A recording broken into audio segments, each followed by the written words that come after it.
awkward when you're eating around people and they're like eating pizza and they're like, oh, are you okay? And I'm like, yeah, I'm okay. I'm just sucking on an ice cube. Hey friends, welcome back to my channel. So today I'm officially 3 months post-op from VSG surgery. So I want to go over some of the updates and changes that have happened over the past month, and also answer any questions that I notice I've been getting like more on Instagram or my comments on YouTube. So if you want to hear more about my VSG journey and where I'm at today and where we are going from here, please like and subscribe and leave your questions down below. Okay, so let's just get started with the stats. I had my surgery on May 17, 2023, and now we are in August. The day of surgery, I was about, I think I was 305, 306, and today I am 258.9 pounds, 259 basically. I'm starting to see like changes in my body and everything. Like I looked like how I looked last year, but I did notice a change in my clothing. So pretty much all of my tops are too big now. This one is actually like rolled up like this because it actually goes down to like here now when it's all like wrinkled and just doesn't look great. So that's why I have my shirt like this, but essentially all of my tops are too big. This used to be like fitted on me. I think this is like a 2X. But we're trying not to buy too much clothes while we're still fluctuating. So we're making do with what we have. It's starting to get colder in Pennsylvania, so layering season is coming anyway. So I think I'll be okay for now. As far as a scar update, so at 3 months, this is what they're looking like. I have 5 scars. So I have this one up here in the middle. This one is completely flat. It's just the darkest one. I do tend to get keloids when I have very deep cuts, so I think that's pretty much what happened with some of these. So this is one, this is the other, this is the other one. They're pretty flat. These are a little raised, and then I have one in here, but it's like in my tattoo. They actually hid that one really well. But yeah, other than that, they're like pretty flat. Not too bad. I'm somebody who before surgery loved a good crop top, and for some reason I find myself kind of not reaching for them as much now that I have these 2 scars. I think it's because with this surgery becoming more common, everybody knows what the scar looks like for it. So I feel like I'm kind of like advertising that I had surgery when I have these out. At least for me, when I see these, I know what this is. Someone else who had had surgery wouldn't know what these are. But I'm sure I'll get over it. It's just new to me.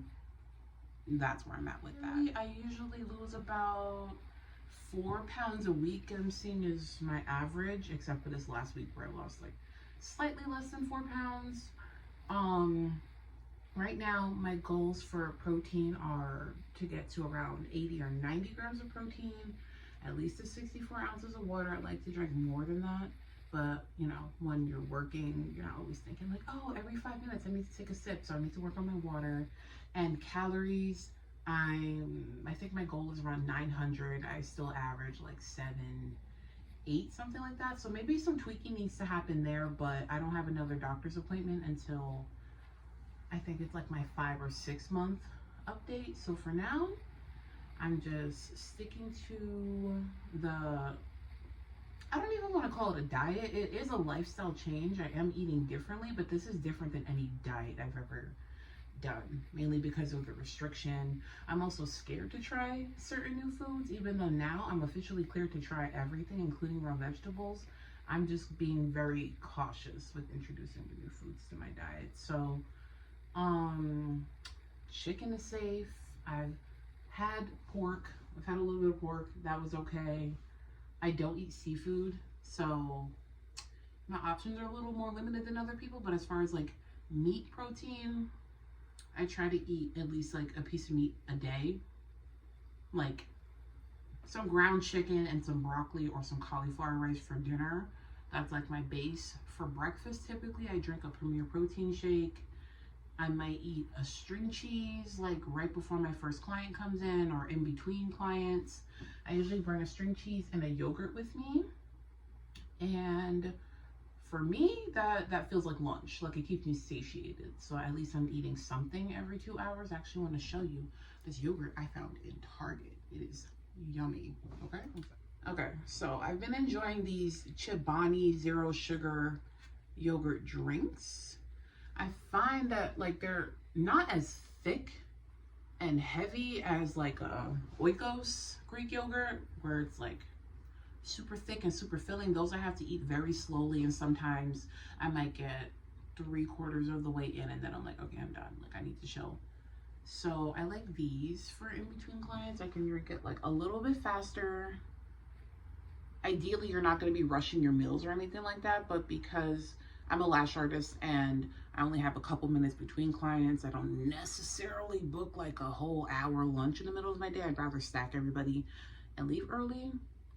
Personal preference. I will work on it. I have little alarms on my phone to remind me to drink and eat protein and stuff like that, but this is something that I've been enjoying. I noticed on TikTok, the girlies don't love this. I'm seeing a lot of people getting the Oreos or cookies and cream version of this and they're not loving it, but try this one. This is like the mixed berry, but my favorite version of this is actually strawberry cheesecake. So if you're looking for like a nice light whipped yogurt drink for on the go in the middle of the day, don't need a spoon, this is the one. Now, back to the gym. Just like before surgery, when I was working out just as somebody who just enjoys the gym, I am a weightlifting girly, okay? I definitely want to get more confident and be able to try certain machines that I see the men always hovering around in my gym. I want to be able to just walk in there and be like, excuse me, I need this, or someone come spot me, I need help. Like I want to get to the point where I can ask for help and not feel as embarrassed and try out some new things. But I think I'm seeing the most like results from weightlifting. I'll give you a little 10 minutes of cardio at the very end, you know, for endurance and for your heart and everything. But other than that, every trainer I've spoken to, every gym bro I'm talking to, and my doctor and everybody's just saying, weightlifting, we're good. It's a little awkward when you're eating around people and they're like eating pizza and they're like, oh, are you okay? And I'm like, yeah, I'm okay. I'm just sucking on an ice cube. So yeah, I don't know. I kind of feel like a lot of the joy of eating is gone, but I know the trade is worth it by the time I get to the results I want. And eventually the restriction will loosen slightly and I'll be able to take in a little bit more food, different foods, get a little bit more adventurous, but those are some of the things that I'm scared of right now. Okay, and then one last thing I wanted to bring up about food is timing my meals. I've been seeing conflicting things about this on TikTok or with people that have gotten surgery before me, where it's like they'll let themselves eat up until an hour after they start eating in hopes that they will finish everything on their plate, and whatever you don't finish, you kind of toss away. In my research, I was reading that your meals shouldn't exceed like 30-45 minutes. So when I start eating, I set a timer and I just slowly start eating. I've noticed that I can eat maybe like 3 normal person bites.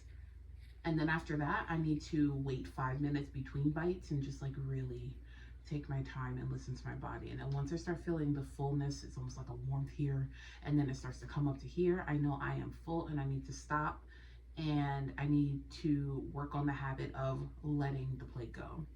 I grew up in a family where it's like, if you don't finish your food, you're being ungrateful. There are people that wish they could have this, and you're a miserable child and all this stuff. I think that's very common. A lot of us grow up like that, especially if you grew up in certain economical situations.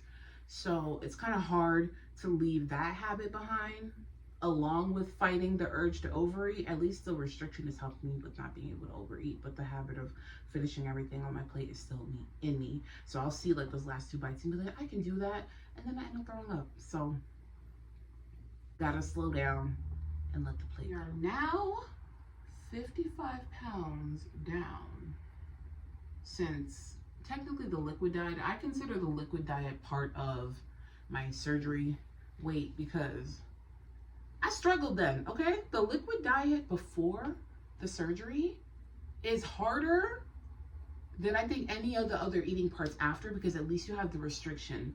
Them 2 weeks before, when they had me doing clear liquid, it was hard because it's all mental and you still have your stomach and you still have your old habits, and it was really, really hard. But getting past that,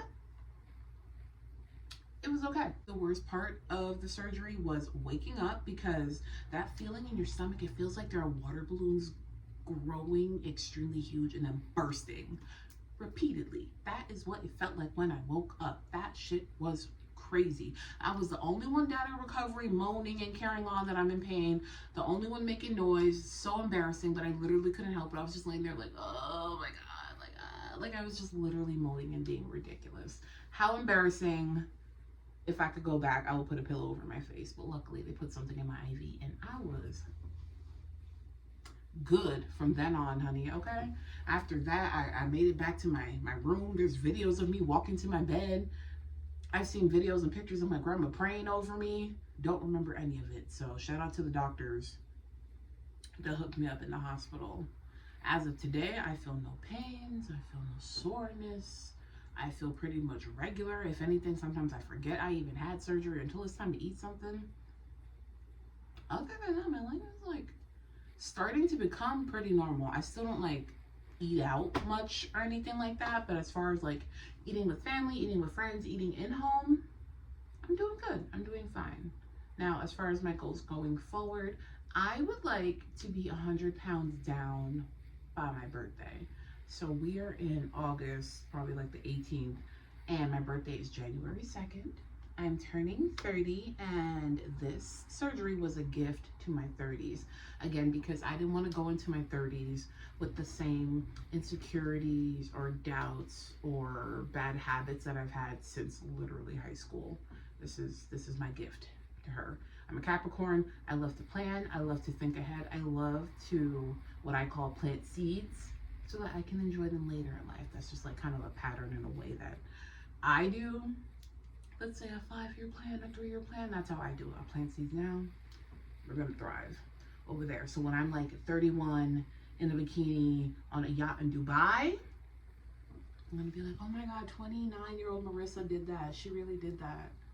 Oh my God, she should have did more squats, but we're here. So this is the body, these are the back rolls. This is the #1 thing I cannot wait to get rid of, okay? Me and the gym versus these, okay? Working on it. But yeah, this is my body.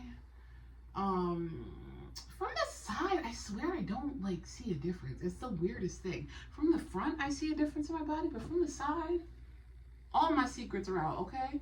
But I've been using my tattoo as like a way to gauge like any changes and like how it's moving across my body. I also take pictures every month, but yeah, this is what I'm looking like right now. And yeah, overall I'm happy. Not extremely impressed yet. I already explained why, but we're gonna get there. This is progress. It's been 3 months. Imagine at 6 months. I literally can't imagine what it's gonna look like at 6 months, but in the meantime, I'm happy. I have a vacation coming up in September. That's gonna be exciting. Next video, I'll tell you where I'm going. But in the meantime, thank you for watching my 3-month VSG update. If you have any questions about how things are going, please leave them in the comments. I love meeting you guys in the comments. It's the coolest thing. And we never would have met, and now we are coming together. We are forming a sisterhood. There's like one brother in there of the girlies that have VSG, and it's like really fun. So I'm excited to have conversations with you guys. Comment and like this video so that I know that you like the updates and I should keep doing them monthly, or if I should start skipping months. Excuse me, my throat got dry. But anyway, that's the end of our video. I will talk to you guys soon. Stay safe.